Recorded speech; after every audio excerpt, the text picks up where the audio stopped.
योग कुंडलनी उपनिषद द्वितीय अध्याय अब खेचरी विद्या का वर्णन करती है, जिसे जान लेने के बाद व्यक्ति अजर अमर हो जाता है। जो मनुष्य जरा, मृत्यु और रोगों से ग्रसित है, वे दृढ़ निश्चय करके खेचरी विद्या का अभ्यास करे।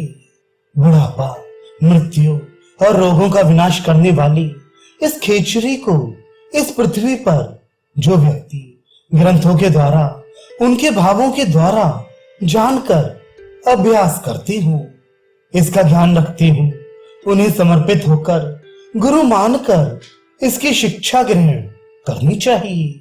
ये खेचरी विद्या तथा उसका अभ्यास दोनों दुर्लभ है। इस खेचरी विद्या का अभ्यास एवं साधना साथ साथ सिद्ध होता है। केवल अभ्यास करने से सिद्धि की प्राप्ति नहीं हो पाती। हे ब्राह्मण, किसी जन्म में अभ्यास तो मिल भी जाता है, पर मेलन अर्थात सिद्धि सैकड़ों जन्मों में भी नहीं मिलता। भाव के सहित बहुत जन्मों में साधना करने पर किसी जन्म में योगी को मेलन प्राप्त हो जाता है। साधक जब गुरु के श्री मुख से मेलन मंत्र ग्रहण करता है एवं शास्त्रीय परंपरा अनुसार साधना करता है, तब कहीं सिद्धि मिलती है।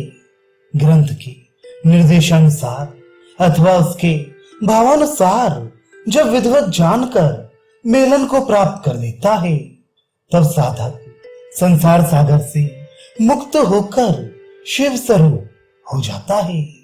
शास्त्र के बिना गुरु भी ज्ञान प्राप्त नहीं करा सकते। इसलिए हे मुनि, शास्त्र का प्राप्त होना जरूरी है, क्योंकि यह शास्त्र बहुत महत्वपूर्ण है। साधक को चाहिए कि जब तक शास्त्र की प्राप्ति ना हो पाए, तब तक धरती पर घूम घूम कर उसे ढूंढना चाहिए। सच्चा शास्त्र ज्ञान प्राप्त हो जाने पर हाथों हाथ सिद्धि प्राप्त हो जाती है। तीनों लोकों में बिना शास्त्र ज्ञान के सिद्धि नहीं मिल सकती। इसलिए शास्त्र का ज्ञान देने वाला और मेलन अर्थात योग का अभ्यास कराने वाला गुरु भगवान की प्रतिमूर्ति होता है। उसका अभ्यास कराने वाले को शिव मानकर उसका आश्रय लेना चाहिए। ये ज्ञान प्राप्त करके अन्य अनंतकारी के समक्ष प्रकट ना करे, उसे हर प्रकार से गोपनीय रखते हुए जहां भी इस दिव्य ज्ञान योग में पारंगत गुरु मिले, उन्हीं के पास जाकर खेचरी विद्या को ग्रहण कर उनके निर्देशानुसार जागरूक होकर अभ्यास करना चाहिए। इस विद्या से योगी को खेचरी अर्थात आकाश में उड़ने की शक्ति प्राप्त होती है। इसलिए खेचरी का अभ्यास खेचरी बीज मंत्र के योग के साथ करना चाहिए। इस प्रकार का साधक आकाशगामी देवताओं का अधिपति होकर आकाश में विचरण करता रहता है। खेचरी के बीज मंत्र में खेचर का रूप हकार, आवसत अर्थात धारणा का रूप ईकार, अग्नि का रूप रकार और जल का रूप अनुस्वार अर्थात बिंदु है। इस प्रकार इन सबका योग ह्रीम होता है। खेचरी योग इसी बीज मंत्र से सिद्ध होता है। इसके आगे सोमांश चंद्र बीज सकार होता है। इसके उल्टे गिनने पर 9वें अक्षर पर भा है। पुनः चंद्र बीज सकार है। इसके उल्टे गिनने पर अष्टम अक्षर पर मां है। इसे 5 अक्षर उल्टा गिनने पर पा है। पुनः चंद्र बीज सकार एवं संयुक्त वर्ण युक्त छ सबसे अंतिम अक्षर है। इस तरह ह्रीम भम सम पम पम सम छम खेचरी का मंत्र होता है। गुरु के द्वारा विधिवत उपदेश लेकर इस मंत्र का जप करने से ये सभी प्रकार की सिद्धियों को देने वाला है। इस मंत्र का प्रतिदिन 12 बार जप करने से देह में स्थित माया का स्वप्न में भी प्रभाव नहीं पड़ता। इस मंत्र का जो नियम पूर्वक 5 लाख जप करता है, उस व्यक्ति की खेचरी स्वयं सिद्ध हो जाती है तथा उसके जीवन के सभी विघ्न समाप्त हो जाती हैं एवं उसे देवताओं की प्रसन्नता प्राप्त होती है। शरीर में पड़ी झुर्रियों एवं पके केश जैसे लक्षण समाप्त हो जाते हैं, अर्थात वृद्ध भी युवा हो जाता है। इसमें शंका नहीं करनी चाहिए। इसलिए इस महाविद्या का भले भांति अभ्यास करना चाहिए। हे ब्राह्मण, ऐसा न करने से इस खेचरी की सिद्धि नहीं होती, उल्टे कष्ट ही उठाना पड़ता है। सम्यक प्रकार से अभ्यास के बाद भी यदि सिद्धि ना मिले तो वे मार्गदर्शक के द्वारा निर्देशित मार्ग का त्याग ना करे। निरंतर इसका जप करना चाहिए। बिना उपयुक्त मार्गदर्शक के सिद्धि संभव नहीं। यदि यह शास्त्र प्राप्त हो जाए तो इस विद्या का अभ्यास करें। इस प्रकार भली प्रकार से साधना करने पर साधक को सिद्धि शीघ्र प्राप्त हो जाती है। सबसे पहले साधक गुरु के निर्देशानुसार तालों के मूल स्थान को 7 दिनों तक घिसे, जिससे उसका मैल दूर हो जाए।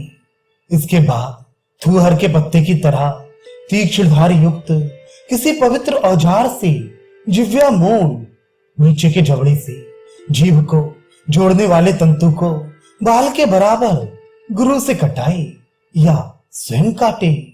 हरण और सेंधा नमक का चूर्ण कटे हुए स्थान पर 7 दिन तक बुरकता रहे।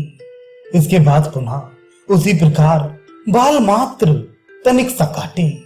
इस तरह लगातार 6 महीने प्रयास करने से जीव का निचले जबड़े से संबंध कट जाता है।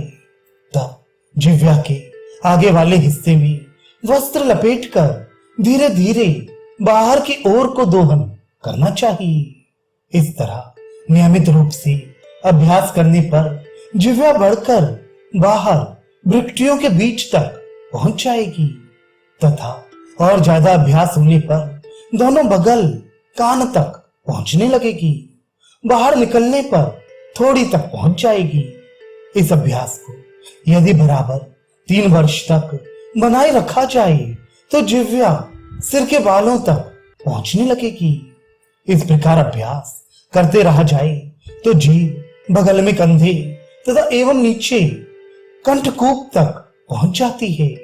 आगे और 3 वर्षों तक यदि अभ्यास किया जाए तो वह गर्दन के पीछे और नीचे कंठ के अंतिम भाग तक पहुंच जाती है।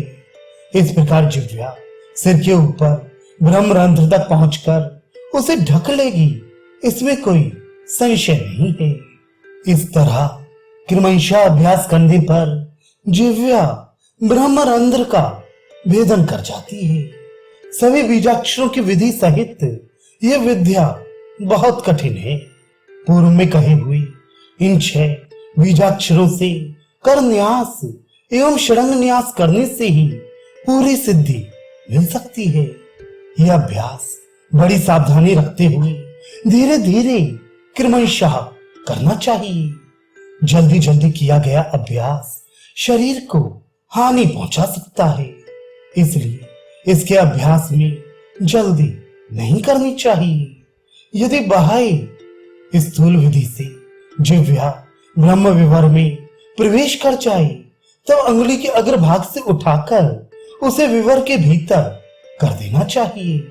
3 वर्ष तक इस तरह अभ्यास करने पर जिह्वा का प्रवेश ब्रह्म द्वार में हो जाता है। जिह्वा के वहां प्रवेश कर जाने पर विधिवत उसके द्वारा मंथन करने चाहिए। ऐसे कई योग्य साधक होते हैं जो मंथन के बिना ही खेचरी सिद्ध कर देते हैं, परंतु जिन्होंने खेचरी मंत्र सिद्ध कर लिया है वे ही मंथन के बिना सिद्ध कर पाते हैं, अन्य नहीं। जप और मंथन दोनों करने से जल्दी लाभ मिलता है। मंथन हेतु लोहा, चांदी या स्वर्ण की शलाका के एक सिरे पर दुग्ध लगा हुआ तंतु लगाए। पुनः उसे नाक में डालकर सुखासन में बैठकर प्राण को हृदय में निरोध करके नेत्रों से भावों के मध्य देखते हुए उसी शलाका से मंथन करे।